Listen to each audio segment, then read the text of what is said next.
Adun PAS Sungai Ramal, YB Syafingah mohon maaf kepada YB Syahrezan, Ahli Parlimen Bangi.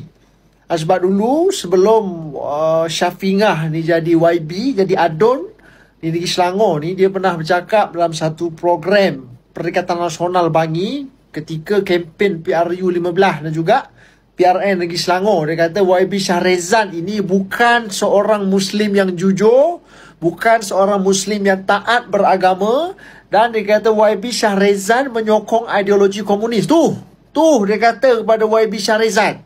Julai 2023, YB Syah hantar surat tuntutan mohon maaf dan bayaran pampasan daripada Syafingah. Waktu tu dia tak jadi Adun lagi, dia hanya yang dipertua YDP PAS kawasan Bangi. Tapi tak ada jawapan balas.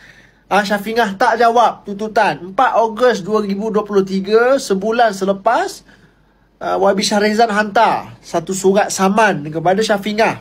Bila Syafingah terima surat saman, dia bukan main belagak. Dia kata dia nak lawan di mahkamah. Tak nak mohon maaf. Buat posting, oh ini perhitungan melibatkan ideologi PAS dan DAP. Selagi nyawa di kandung badan, saya lawan sampai mati. Dia punya cara bercakap tu macam nak berjihad. Sedangkan yang dilawan itu YB Syahrezan ni orang Melayu Islam juga.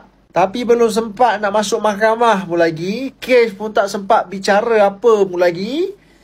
YB Syafingah ni dah mengaku semua kenyataan dia itu secara penuhnya tidak benar, tidak berasas dan secara keseluruhannya tidak mempunyai sebarang merit. Dia mengaku kenyataan dia dulu, 2023 dulu, memang satu fitnah keji yang dia buat ke atas YB Syahrezan. Inilah saudara nak tunjuk modus operandi utama yang dibawa oleh PAS Perikatan Nasional ketika PRU 15 dan juga PRN dulu. Sebab tu dia menang banyak kursi. Menang cara fitnah orang. Cumanya dekat Bangi ni saudara, orang cerdik-cerdik, orang Bangi aku salut. Orang Bangi cukup cerdik. Sebab dia tak termakan dengan fitnah yang dibawa oleh PAS. Sebab tu YB Syahrezan, DAP, menang besar ratus ribu dekat Bangi. Nak ceritalah dekat korang semua. Inilah wajah PAS, wajah sebenar, the true colour of PAS. Bukan kali pertama pimpinan PAS buat permohonan maaf, tunduk melutut kepada pimpinan Pakatan Harapan, terutama DAP ni.